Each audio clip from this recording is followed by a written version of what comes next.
اللهم صل على محمد وآل محمد. بسم الله الرحمن الرحيم. رب اشرح لي صدري ويسر لي أمري واحلل عقدة من لساني يفقهوا قولي. إن الله وملائكته يصلون على النبي يا أيها الذين آمنوا صلوا عليه وسلموا تسليما. اللهم صل على محمد وآل محمد. اللہ تعالیٰ کے سب شکر گزار ہیں کہ جس نے ہمیں اشرف المخلوقات میں پیدا کیا اور اس کے بعد ہمیں یہ توفیق دی کہ ہم اس کی عبادت کریں، اور سب سے بڑی نعمت اہل بیت کی محبت اور مودت ہمارے دلوں میں جاگزی کی. ماہ رجب کی سعادتوں کو سمیٹنے کے بعد ہم ماہ شعبان میں داخل ہو چکے ہیں، اور جس طرح رجب میں نورانی شخصیات کی ولادتیں اور ان کے تذکرے آپ کے دلوں کو منور کر چکے ہوں گے، اسی طرح ماہ شعبان میں انوار شعبانیہ یعنی شعبان کے نور سے آپ کے ایمان اور ایمان کے پہلوؤں کو تقویت اور تجدید ایمان کی توفیق مل رہی ہوگی. 3 شعبان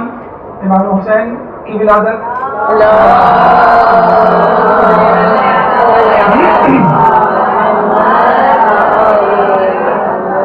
4 شعبان آپ کے علمبردار حضرت عباس کی ولادت،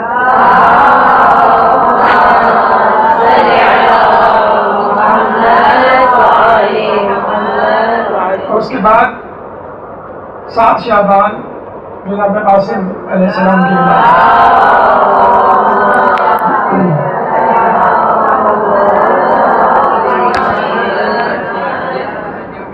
جناب قاسم کی شخصیت کے حوالے سے دیکھا یہ گیا ہے کہ ان کے ہونے والے مظالم کا تذکرہ عموماً مسائل کی صورت میں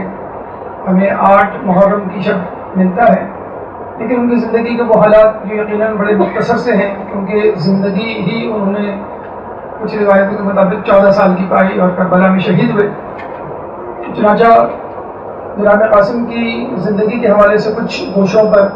انشاءاللہ روشنی ڈالنے کی آج کوشش کریں گے. اللہ تعالیٰ سے دعا ہے کہ ہمیں اس کوشش میں کامیاب کریں. جناب قاسم کی زندگی کو ہم 2 حصوں میں تقسیم کر سکتے ہیں: کربلا سے پہلے کی زندگی سیرت طیبہ، اور کربلا کے دوران پیش آنے والے حوادث اور مسائل. جہاں تک آپ کے نام کا تعلق ہے قاسم، تو عربی لغت میں قاسم خوبصورت چہرے والے کو کہا جاتا ہے، اور یہ بھی کہا جاتا ہے کہ آپ اپنے والد گرامی کی مثل تھے، شبیہ تھے، یعنی امام حسن مجتبیٰ کی شبیہ.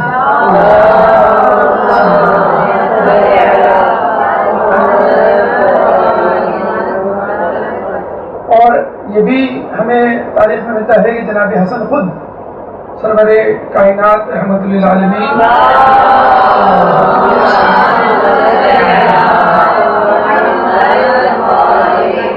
کی شبیہ ہیں. چنانچہ جناب قاسم امام حسن مجتبیٰ اپنے والد گرامی کے وسیلے سے خود رسول اللہ کی شبیہ قرار پاتے ہیں. چنانچہ آپ کا ایک لقب یا آپ کا ایک مشہور نام یا جس جہد سے آپ کو پکارا جاتا ہے وہ شبیہ رسول جی ہے. اور یہ بھی کہا جاتا ہے کہ جس طرح رسول اللہ جب رات میں چلا کرتے تھے، رات کے اندھیرے میں، تو ایک روشنی کا حالہ سا آپ کے چہرے کے گرد ہوا کرتا تھا، جیسے چاند کے گرد روشنی کا حالہ ہوتا ہے. اور آپ دیکھتے بھی ہیں کچھ کتابوں میں جب معصومین کی تصاویر سے آپ کا سامنا پڑتا ہے تو چہرے کی بجائے ایک روشنی کا حالہ بنا دیا جاتا ہے. تو یہ کہا جاتا ہے کہ جب آپ لشکر شام میں چڑھائی کر رہے تھے تو وہاں جو گھمسان کی جنگ تھی اور جو اندھیرا تھا اور جو اژدہام تھا، اس میں آپ کا چہرہ چودھویں کے چاند کی طرح چمک رہا تھا. نام کے حوالے سے یاد رکھیے کہ عربوں میں اگر کسی مشہور شخصیت کا نام ہوتا ہے تو اس نام کی پھر بار بار تکرار ہوتی ہے، تاکہ اس شخصیت کی طبیعت، مزاج اور سیرت کے اثرات اس بچے پہ پڑھیں جس کا یہ نام رکھا جا رہا ہے. چنانچہ قاسم نام کے ہمیں 4 نام خود کربلا کے میدان میں ملتے ہیں. قاسم بن محمد بن ابی بکر، یعنی خلیفہ اول کے صاحبزادے کے فرزند قاسم ابن محمد بن ابی بکر، جن کے بارے میں کہا جاتا ہے، محمد بن ابی بکر کے بارے میں کہا جاتا ہے کہ خلیفہ اول کی وفات کے بعد ان کو جناب امیر المومنین نے اپنی زیر تربیت رکھا اور ان کی پرورش کی. اور وہ اکثر یہ کہا کرتے تھے کہ محمد بن ابی بکر، یعنی محمد جو ہے وہ ابی بکر کے سلب سے ہے لیکن میرا بیٹا ہے. اور پھر ہم دیکھتے ہیں کہ وہ جنگ صفین میں بھی لڑتے ہیں اور اس کے بعد جنگ جمل میں بھی لڑتے ہیں، اور جنگ جمل میں ان کو شہید کر دیا جاتا ہے. اس طرح کے گدھے کی کھال میں سی کر زندہ جلا دیا جاتا ہے حاکم شام کے لوگوں کے ہاتھوں. اس کے بعد جو دوسرا نام ہمیں قاسم نام کا کربلا ہی کے میدان میں ملتا ہے، قاسم بن محمد بن جعفر طیار. جعفر طیار کے ایک بیٹے عبداللہ بن جعفر طیار جو مدینے میں رہ گئے تھے، دوسرے بیٹے کربلا کے میدان میں محمد بن جعفر طیار. جعفر طیار کے جن کو جنگ موطا میں شہید کیا گیا، جن کے بازو قلم کیے گئے، جن کے بارے میں رسول اللہ نے یہ خوشخبری دی کہ اب وہ جنت میں اپنے 2 پروں کے ساتھ پرواز کر رہے ہیں، جبھی ان کا نام طیار پڑا. اسی بعد قاسم بن عباس، یعنی حضرت عباس علمدار کے خود ایک بیٹے کا نام قاسم تھا. اس کے علاوہ قاسم بن حبیب ابن مظاہر، حبیب ابن مظاہر جو کوفے سے آئے تھے، ان کے ساتھ ان کا بیٹا قاسم بھی ان کے ساتھ تھا. تو یہ 4 قاسم ہمیں ملتے ہیں کربلا کے میدان میں. اور جب ہم مزید تحقیق کرتے ہیں اور یہ دیکھتے ہیں کہ قاسم نام کیوں اتنا زیادہ مشہور و معروف تھا اور کیوں اتنی بڑی شخصیات نے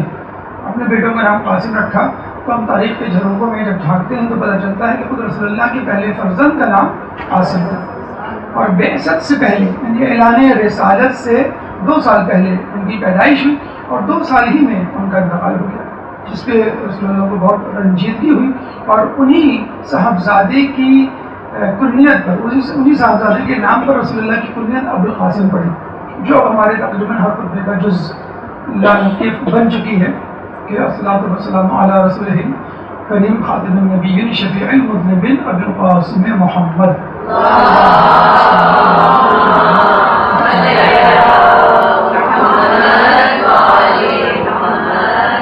تو رسول کا نام محمد اور ان کی کنیت ابوالقاسم ہے. لیکن رسول اللہ نے اس کے بعد یہ تاکید سے کہا تھا کہ میرے بعد کوئی ان 2 ناموں کو جمع نہ کرے، یعنی میرے نام محمد کو اور میری کنیت ابوالقاسم کو. لیکن 2 جگہوں پر 2 شخصیات کے جو نے استثناء دیا تھا، یعنی امیر المومنین کی اولاد جس میں ہمیں ملتا ہے محمد حنفیہ کا نام محمد تھا اور ان کی کنیت ابوالقاسم تھا. اور دوسرا استثناء خداوند قدوس کی زمین پر آخری حجت امام مہدی علیہ السلام،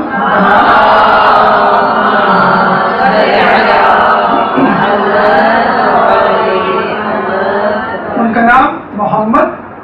اور ان کی کنیت ابوالقاسم تھا. خود رسول اللہ کی حدیث میں ملتا ہے کہ زمین کی آخری حجت جو اس دنیا کو اپنے عدل و انصاف سے اس طرح بھر دے گی جیسے وہ ظلم و جور سے بھری ہوئی ہوگی، اس کا نام میرے نام پر یعنی محمد اور اس کی کنیت میری کنیت پر یعنی ابوالقاسم. اور رسول اللہ کی یہ حدیث بھی صادق آ جاتی ہے، عبداللہ محمد و اوسطنا محمد و آخرنا محمد و کلنا محمد. تو یہ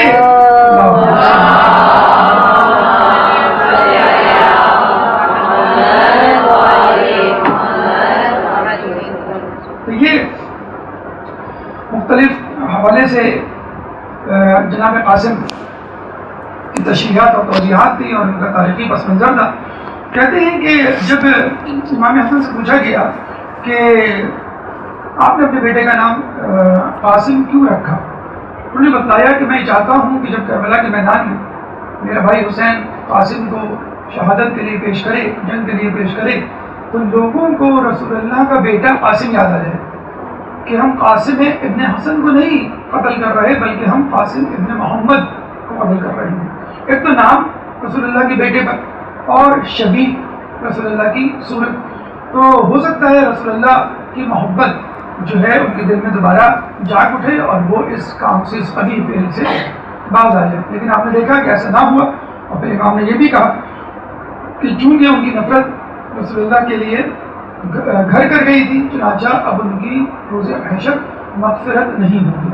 بلکہ خود مولا کائنات سے جب پوچھا گیا کہ آپ کیا سمجھتے ہیں کہ اگر آپ کی اولاد کی جگہ رسول اللہ کی اولاد ہوتی، یعنی قاسم، طاہر، عبداللہ، اس کے بعد جو 2 بیٹے اور ہوئے تھے مدینے میں، تو 3 بیٹے ہوتے، وہ جوان ہوتے اور ان کی اولادیں ہوتی، تو کیا لوگ ان پہ ظلم و ستم کرتے یا ان کو اس طرح شہید کرتے، قتل کرتے؟ تو آپ نے کہا کہ بخدا وہ ایسا ہی کرتے کیونکہ ان کے دلوں میں رسول اور خاندان رسول، رسالت اور خاندان رسالت کی نفرت گھر کر گئی تھی۔ اب وہ بیٹے خود رسول اللہ کے صلب سے ہوں یا جسے کہتے ہیں کہ ان کے بعد ان کی بیٹی کے بطن مقدس سے ہوں، ان کو یہ کرنا تھا۔ تو چاہے رسول اللہ کے بیٹے سامنے آ جائیں یا علی کے بیٹے سامنے آ جائیں، ان کو قتل کیے بغیر ان کی خلافت، ان کی حکومت کا راستہ ہموار نہیں ہو سکتا تھا۔ تو یہ قاسم نام کی توجیہ کہ جس کی بنا پر ان کا نام رکھا گیا اور جسے کہتے ہیں کہ آپ نے حجت تمام کی گئی، کہ شاید ان کو رسول اللہ کی باتیں، شاید رسول اللہ کی محبت ان کے دل میں گھر کر جائے۔ کچھ علماء آرام نے ایک نئے پہلو سے، ایک مختلف جسے کہتے ہیں جہر سے آپ کے نام پر روشنی ڈالی ہے، جیسے کہ ہم نے آپ کو پہلے بتایا تھا کہ جناب زینب کا نام زہرا سے مستعار لیا ہے یا علی سے مستعار لیا گیا ہے، نون حسنین سے مستعار لیا گیا ہے، بے نبی سے مستعار لیا گیا۔ اس طرح قاسم کے بارے میں کہا جاتا ہے قاف کا مطلب قدیر، جو کہ اللہ تعالیٰ کا ایک نام ہے، الف سے اللہ، سین سے سلامتی اور میم سے مومن، یعنی اللہ کی قدرت ہے جو مومنین کے لیے سلامتی ہے۔ یقیناً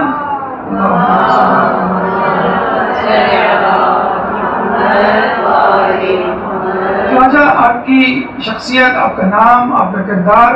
یقیناً مومنین کے لیے ایک رحمت تھا، ایک برکت تھا، اور رسول اللہ کی یاد ہم وقت ان کے ساتھ کہا کرتے تھے۔ امام قاسم کی والدہ کی طرف چلتے ہیں، جیسے کہ آپ نے تاریخ میں پڑھا ہوگا، ام فروا کا نام، ان کا چرچا اور ان کا تقدس اور ان کی شخصیت آپ کے ذہن میں ہوگی۔ جناب ام فروا کنیت ہے اور ان کا اصل نام سلمہ تھا، سلمہ بنت عمرو القیس۔ ایک نام ہمیں نجمہ بھی ملتا ہے اور کچھ لوگوں کا خیال ہے کہ یہ ام الولد یعنی کنیز تھی، حالانکہ ایسا نہیں ہے، نام مشہور ان کا سلمہ ہی ہے۔ اور ایک اور نام ملتا ہے رملہ، بالا جو مشہور ترین نام ہے وہ سلمہ بنت عمرو القیس۔ عمرو القیس کے بارے میں یاد رکھیے کہ یہ خود عرب کا ایک بہت مشہور شاعر گزرا ہے، جس کے بارے میں جب مولا سے پوچھا گیا کہ عرب کا بہترین شاعر کون ہے، تو مولا نے کہا گمراہ ترین شاعر عمرو القیس، یعنی شاعر تو تھا وہ لاجواب بہترین، لیکن گمراہ تھا، جاہلیت کے اندھیرے میں پڑا ہوا تھا اور ایمان نہیں لایا تھا۔ بہرحال یہ عمرو القیس ہیں جو یمن سے تعلق رکھتے تھے، ام فروا کے والد، اور وہ عمرو القیس تھا جو کہ مشرک تھا اور جاہلیت کے زمانے میں ہی مر گیا تھا اور شاعر تھا بہت بڑا۔ جناب عمرو القیس جو کہ والد تھے جناب ام فروا کے، یمن میں رہا کرتے تھے۔ ایک دفعہ مولا علی یمن گئے اور عمرو القیس نے آپ سے ملاقات کی تو وہ ان کا گرویدہ ہو کے رہ گیا اور ایمان لے آیا۔ اور یہ بھی ملتا ہے کہ ان کی محبت میں وہ یمن چھوڑ کر مدینے آ گیا کہ مجھے اب مدینے ہی میں رہنا ہے، اور اپنی دونوں بیٹیوں کو، سلمہ اور سلامہ، سلمہ بڑی بیٹی یعنی ام فروا اور چھوٹی بیٹی سلامہ جن کو ام رباط کہا جاتا ہے، دونوں بیٹیوں کو لے کر مدینے میں آ گیا اور یہ کہنے لگا کہ اپنی بیٹیوں کی شادی شریف ترین شخص سے ہوتی ہے۔ ابھی وہ شریف ترین شخص کو تلاش کرنے لگا تو وہ دیکھتا تھا کہ مولا علی جس گلی سے گزرتے تھے تو لوگ کہا کرتے تھے ما اشرفہ حاضر الفتى، کہ کون اس مرد سے زیادہ بہترین شریف ہو سکتا ہے۔ تو اس نے مولا علی سے ایک دن اپنی خواہش کا اظہار کیا کہ میں اپنی بیٹی کی شادی اس شہر کے، مدینے کے علاقے کے بہترین اور افضل ترین اور شدید ترین شخص سے کرنا چاہتا ہوں اور مجھے لوگوں میں آپ ہی ملے۔ تو آپ نے اس کی درخواست کو اس طرح قبول کیا کہ اپنی بڑے بیٹے امام حسن علیہ السلام کی شادی جو ہے وہ ام فروا سے اسی دن کر دی۔ ام فروا چھوٹی تھی، ان کے بڑے ہونے کے بعد ان کی شادی امام حسین علیہ السلام سے ہوئی۔ ام فروا سے شادی کے بعد جو کہ 35 ہجری میں ہوئی، آپ کے 4 بیٹے اور 2 بیٹیاں پیدا ہوئی، اور ام فروا جن کی شادی امام حسین سے ہوئی ان سے 2 اولادیں ہوئی، ایک جناب علی اصغر اور ایک بی بی سکینہ۔ چنانچہ علی اصغر اور جناب قاسم آپس میں چچا زاد بھائی بھی ہیں اور خالہ زاد بھائی بھی ہیں۔ چچا زاد بھائی حسن حسین کی وجہ سے ہیں اور خالہ زاد بھائی جو ہیں وہ ام فروا اور ام رباط کی وجہ سے، جو دونوں بہنیں تھیں۔ بہرحال آپ کے والد جناب قاسم کے حوالے سے، قاسم ابن حسن، تو امام حسن آپ کے والد تھے، اور آپ کو معلوم ہونا چاہیے کہ جب حضرت علی کی شہادت ہوئی ہے تو خلافت امام حسن علیہ السلام کے ہاتھ میں آئی، اور امام حسن علیہ السلام کے بارے میں آپ کو معلوم ہوا کہ ٹھیک ہے کربلا اپنی جگہ درست ہے اور سب سے زیادہ مسائل ہمیں کربلا میں ملتے ہیں، لیکن امام حسن نے اپنی تمام تر کوششوں کے باوجود مسلمانوں کو بچایا، حالانکہ مسلمانوں نے یا ان کے لیجیے ان کے چاہنے والوں نے جو بظاہر چاہنے والے تھے کوئی دقیقوں کو برداشت نہیں کیا تھا آپ کو نقصان پہنچانے میں، یعنی وہ کہا کرتے تھے کہ آپ جو ہے حاکم شام سے لڑائی کریں اور ہم آپ کا ساتھ دیں گے، اور جب وہ لے کے چلے تو پتہ چلا کہ آہستہ آہستہ لوگ جو ہے وہ ٹوٹنے لگے، کیونکہ حاکم شام نے ان کو خریدنا شروع کیا، لوگ اپنے خیموں میں سوتے تھے، جب رات کو سونے کے بعد صبح فجر میں جاگتے تھے تو خلیفہ وقت یعنی حاکم شام کی طرف سے اشرفیوں کی تھیلی ان کے خیمے کے اوپر لٹک رہی ہوتی تھی، تو وہ اس تھیلی کو دیکھ کر اس میں موجود رقعے میں لکھی ہوئی تحریر کی وجہ سے حاکم شام سے جا ملا کرتے تھے، تو روزانہ جو ہے ان کی جو فوج ہے ان کی سپاہیوں کی تعداد میں کمی ہوتی رہی، اور وہ انجام بھاگ چکے تھے کہ میرے پاس بہت کم لوگ رہ گئے، اور جو لوگ ہیں ان کا بھی مجھے نہیں معلوم کہ جب میں حاکم شام سے لڑنے جاؤں تو یہ بھی میرا ساتھ چھوڑ گئے، اور جو گنے چنے لوگ بنی ہاشم کے یا بہت ہی زیادہ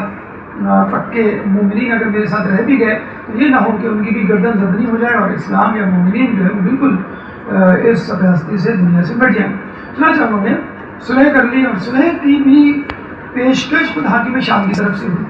اور سفید سادے کاغذ بھی ہوئی، تو یہاں یہ بات ہمیں جان لینی چاہیے کہ فتح دراصل خود امام حسن کی ہوئی، اور صلح کا حق وہ بڑھاتا ہے کہ جو ہار چکا ہو، حاکم شام کی طرف سے ہوئی، اور جو شرائط ہوئی اس میں طے ہوئی، اس میں مومنین کا خاص خیال رکھا گیا، کوفے میں رہنے والے مومنین کا، اہل بیت کا، اور اہل بیت میں جو لعان تان ملی جا رہی تھی اس کو ختم کروانے کا، پھر ایک مخصوص شہریے کا، چنانچہ بہرحال تمام شرائط مومنین کے اور مسلمانوں کے حق میں تھی، لیکن پھر بھی لوگ آپ سے بہت ناراض ہوئے اور خدا نخواستہ آپ کو مذلل المومنین کا لقب دیا، نعوذ باللہ، یعنی امیر المومنین، مومنین کے امیر آپ کے والد گرامی تھے، تو اس کے حوالے سے کہا وہ تو امیر المومنین تھے لیکن آپ مذلل المومنین، نعوذ باللہ، مومنین کو ذلیل کرنے والے یا کروانے والے، لیکن یہ بالکل اسی قسم کا الزام ہے، یہ جو کہہ لیجیے اسی قسم کے شک و شبہ کا اظہار ہے جو خود رسول اللہ سے صلح حدیبیہ کے وقت روا رکھا گیا، اور صلح حدیبیہ کے وقت کچھ لوگوں کے دلوں میں نبوت کے متعلق خیال بھی آیا کہ کیا واقعی آپ نبی ہیں، کیا واقعی نبوت کے حامل ہیں، پھر بعد میں انہوں نے اس کی توبہ بھی کی اور استغفار بھی کیا، بہرحال بات کے دنوں میں لوگوں نے ثابت کر دیا، تاریخ نے ثابت کر دیا کہ آپ کا فیصلہ بالکل صحیح تھا، اور دوسری جو تہمت یا الزام آپ پہ لگایا گیا وہ کثرت ازدواج ہے، جو غیر شیعہ افراد نے اتنا زیادہ اس کو بڑھا دیا کہ آپ کی شادیاں جو ہے وہ 300 تک پہنچا دیں۔ جب مومنین نے، علماء نے، محققین نے اس کی باقاعدہ تحقیق کی تو پتہ چلا کہ اگر ہم 300 شادیاں لے لیں تو ہر 6 مہینے بعد ایک شادی، تو اس زمانے میں بہرحال کوئی امیر خاندان سے تعلق نہیں تھا، فخر و فاخر کی زندگی بہرحال تھی، رسول اللہ کے جانے کے بعد ان کی زندگی تنگ کر دی گئی تھی، تو کسی طرح ایک عام شخص کے لیے یہ ممکن ہی نہیں تھا کہ وہ خارج شادی کے اخراجات برداشت کر سکتا، اور پھر یہ بھی ملتا ہے کہ رسول اللہ ایک دفعہ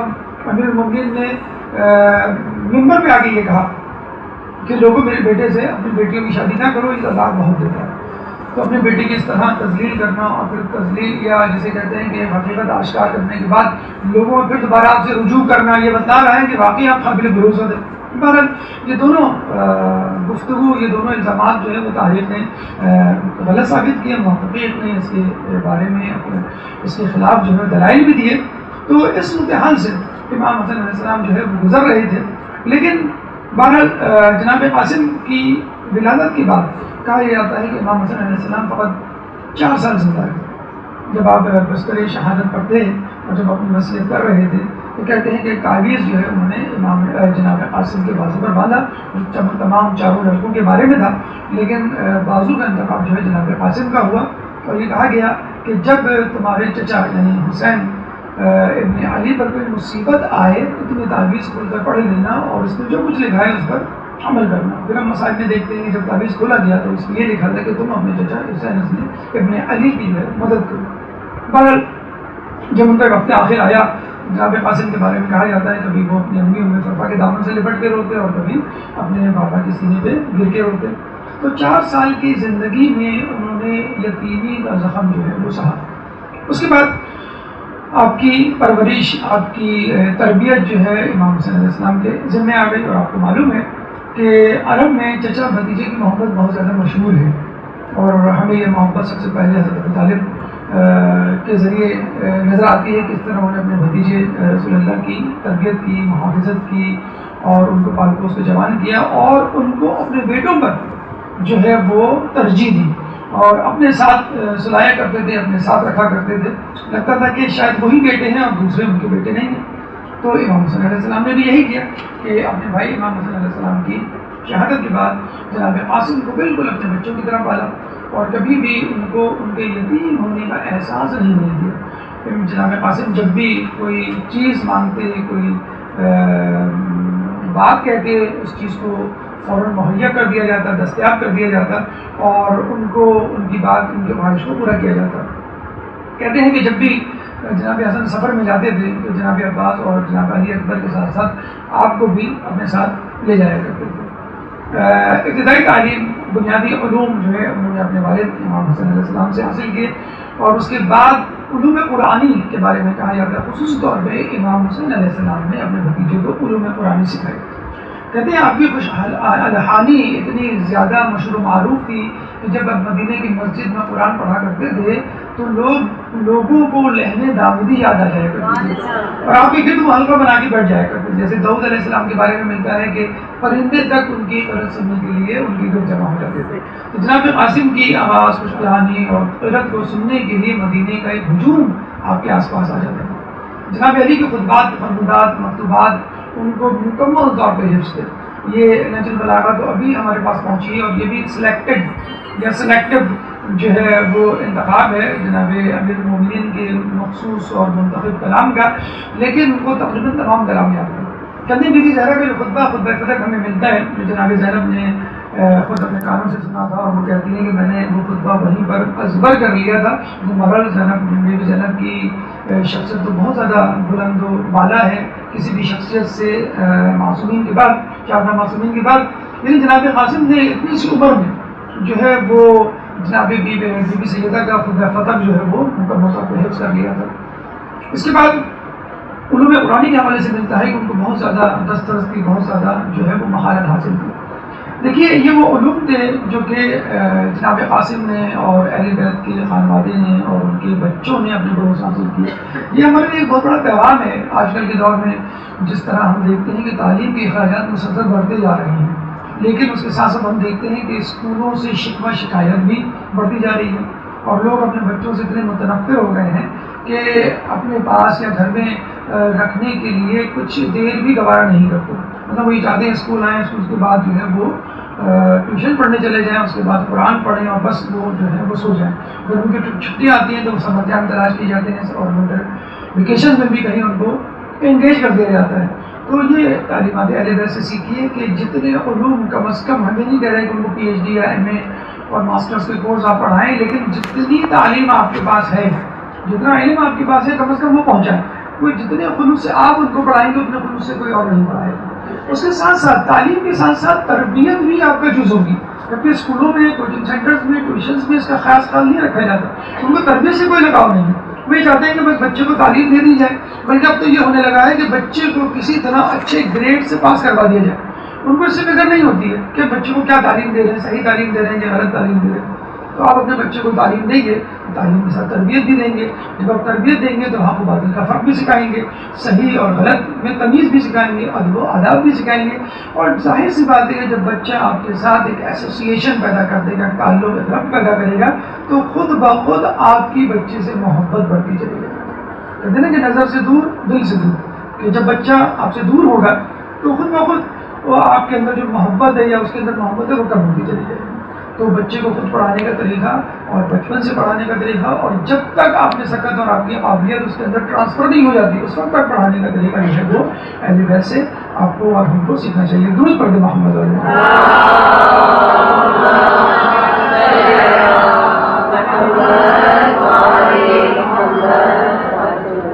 دیکھیے ہم نے پہلے بھی ذکر کیا تھا کہ خاندان اہل بیت معصومین اور ان کے اطراف کے جتنے بھی لوگ ہیں اللہ تعالیٰ ان کو بچپن سے تیار کیا کرتا ہے اور ان کے اوصاف حمیدہ گہوارے ہی سے ظاہر ہونے شروع ہو جاتے ہیں. جیسے مولا علی کے بارے میں ملتا ہے کہ گہوارے میں کس طرح انہوں نے اجدہے کے 2 ٹکڑے کیے, اور جس طرح ہمیں ملتا ہے کہ کس طرح جو ہے وہ مولا علی نے اور امام زمانہ میں جو ہے وہ بچپن میں کلام کیا, جس طرح انبیاء کے بارے میں ملتا ہے. تو یوں سمجھ لیجیے کہ اہل بیت کے گھرانے کے ہر فرد کو بچپن ہی سے سکھا دیا گیا تھا کہ تم جو ہے کس خاندان سے تعلق رکھتے ہو اور تمہیں کیا کرنا ہے, اور جو آگے چل کے جو کام کرنا ہوتا تھا اس کے بارے میں بھی پہلے سے آگاہی دے دی جاتی تھی. جیسے ہمیں ایک واقعہ ملتا ہے کہ آپ کی ولادت کے 5 مہینے بعد محرم تھا, تو ایک دن ام فروا گھبرائی ہوئی امام حسین علیہ السلام کے پاس آئی اور کہنے لگی کہ آپ کے بچے نے جو ہے وہ صبح سے دودھ نہیں پیا. انہوں نے کہا کہ گھبرانے کی بات نہیں ہے, آج جو ہے وہ عاشور کا دن ہے. اور پھر انہیں امام حسن کے پاس, تو امام حسن نے کہا کہ آج کے دن جو عاشور کا دن ہے اور یہ جو ہے میرے بھائی حسین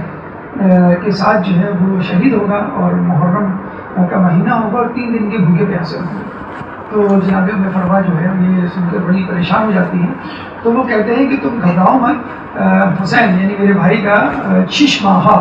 علی اصغر بھی اس معرکے میں ہوگا اور وہ بھی 3 دن کا بھوکا پیاسا ہوگا, وہ بھی جو ہے تیر کھائے گا اور اس معرکے میں شہید ہوگا. تو ام فروا جو ہے وہ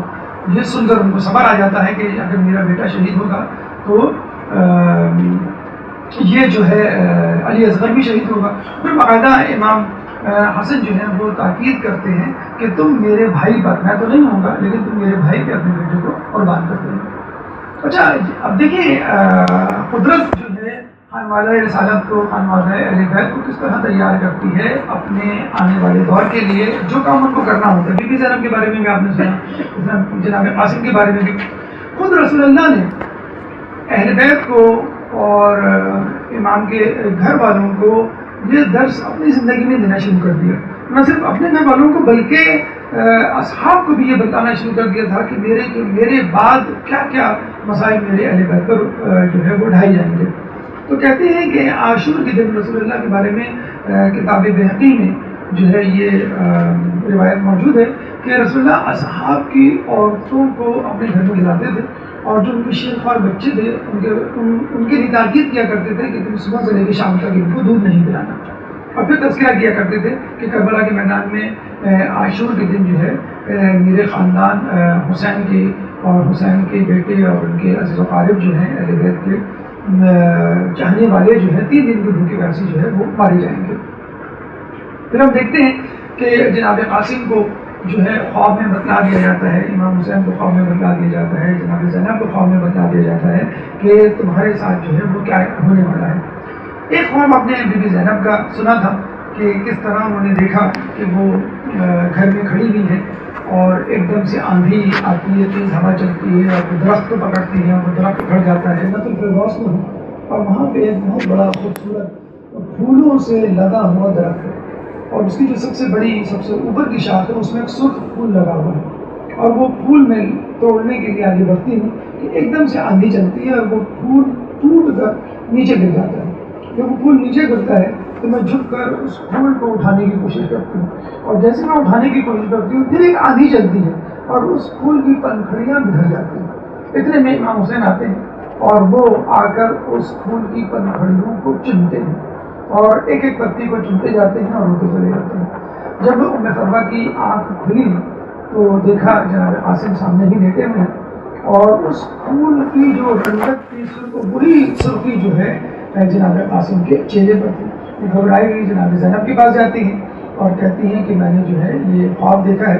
تو بی بی زینب یہ خواب جا کر جناب حسین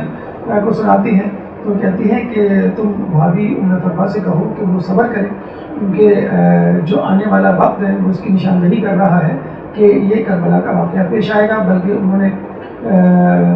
سورہ احقاف کی آیت نمبر 35 کا جو ہے وہ کی تلاوت بھی کی, فَاصْبِرْ مَا صَبَرَ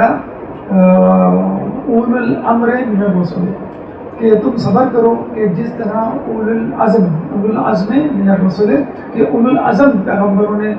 صبر کیا. تو جناب ام فرما کو بھی کہا گیا کہ تمہیں جو ہے اسی طرح صبر کرنا ہے کہ جس طرح تم سے پہلے لوگوں نے صبر کیا. پھر ہم دیکھتے ہیں لوگ اکثر ایک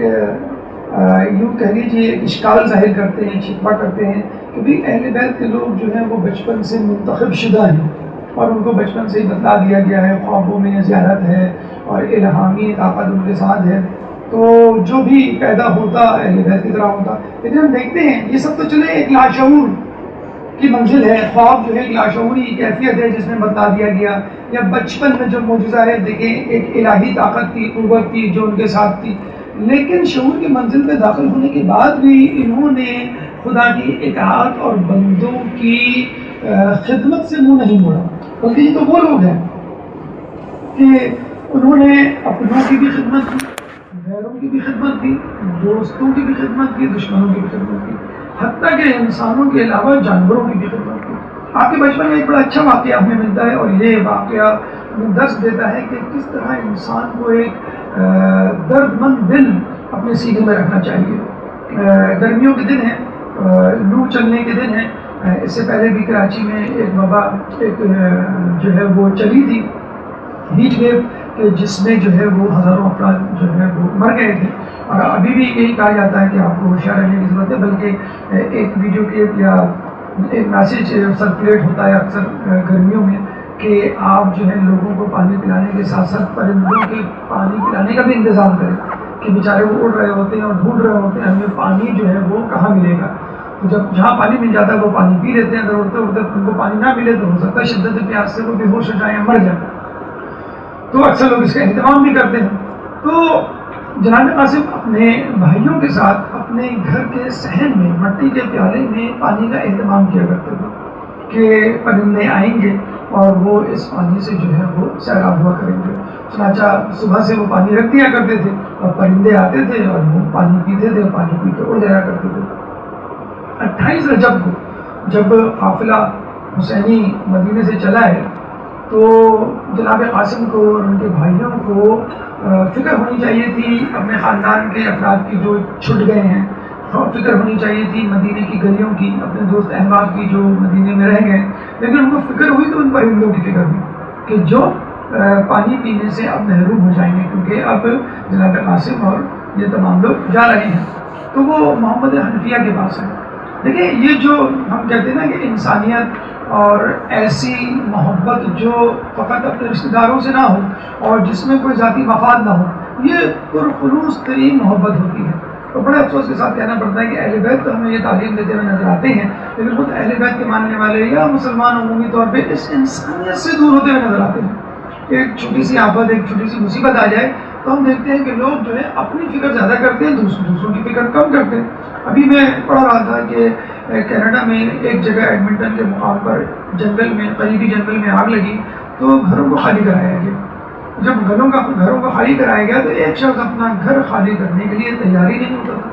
اس بڑی من سماجت کی گئی. اس نے کہا کہ نہیں، میں نے تو مچھلیاں پالی ہوئی ہیں، جب میں چلا جاؤں گا تو ان مچھلیوں کو کھانا کون دے گا، یہ مچھلیاں مر جائیں گی. تو کہتے ہیں باقاعدہ ایک پولیس والے نے اس کی جو ہے ذمہ داری قبول کی کہ آپ جائیں اور میں آپ کو اپڈیٹ دیتا رہوں گا، میں خود اپنے ہاتھوں سے ان مچھلیوں کو کھانا کھلاؤں گا. اور وہ چلا گیا اور وہ تقریباً جو ہے وہ 2 مہینے تک جو ہے وہ ان کو کھانا کھلاتا رہا. جب وہ واپس آئے تو وہ ان کو مچھلیاں زندہ سلامت ملی. تو اس کو ہم کہتے ہیں انسانیت. اصل میں یہ انسانیت کینیڈا امریکہ کے رہنے والوں کے اندر کی انسانیت اور محبت نہیں ہے، یہ ان کا درس نہیں ہے. یہ درس تو ہمیں اہل بیت نے بہت پہلے دے دیا تھا. تو اسلام اور مسلمانوں کی خدمت تو بہت دور کی بات، وہ تو انسانوں سے ہٹ کر جانوروں کی خدمت کے لیے ہر وقت تیار رہتے تھے. اور یہ ہمیں ملتا ہے کہ جب ہر آیا تھا اور اپنے لشکر کے ساتھ اس نے برملا کہا تھا کہ میں آپ کا دشمن بن کر آیا ہوں لیکن میں اس وقت پیاسا ہوں، باقی باتیں بعد میں ہوں گی، اس وقت مجھے پانی چاہیے. انہوں نے حضرت عباس کو حکم دیا کہ اس کے لشکر کو پانی پلاؤ. انہوں نے جناب ہر کو نہیں، صرف ہر کو نہیں، ہر کے لشکریوں کو، ہر کے گھوڑوں کو اپنے ہاتھوں سے، اپنے ہاتھوں میں پیالے لے کر پانی پلایا، 4 5 مرتبہ پانی پلایا جب تک ان کے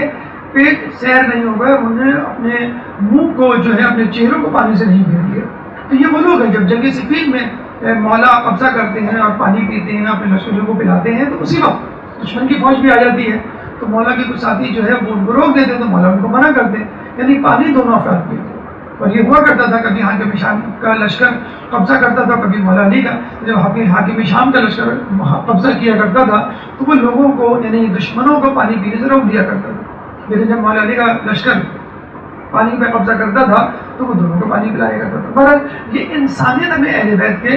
گھر سے ملتی ہے, اور دنیا میں اگر کوئی کسی قسم کی انسانیت ہو بھی رہی ہے تو اس کا درس دراصل اہل بیت نے دیا ہوگا, جس کو ہم مسلمانوں نے تو بلا دیا ہے اور دوسروں نے اپنا لیا ہے. چنانچہ بہرحال جناب قاسم اپنے بھائیوں کے ساتھ محمد حنفیہ کے پاس جاتے ہیں, کیونکہ وہ کربلا نہیں گئے تھے, ان کو مدینے میں رہنا تھا. ان کے پاس جا کے کہتے ہیں کہ ہم جا رہے ہیں اور ہمیں فکر ہے ان پرندوں کی جو کل دوبارہ آئیں گے اور جو روزانہ آتے ہیں ہمارے گھر میں, ہمارے صحن میں جو پیالہ ہے اس میں جو موجود پانی ہے اس کو پینے کے لیے ہمیں فکر ہے کہ ان کو پانی کون دے. تو محمد حنفیہ نے کہا کہ یہ ذمہ داری میں قبول کرتا ہوں, تمہارے جانے کے بعد روزانہ پانی ان کو میں پلاؤں گا. اور کہتے ہیں وہ 29 رجب ہی کو دوسرے ہی دن پہنچ گئے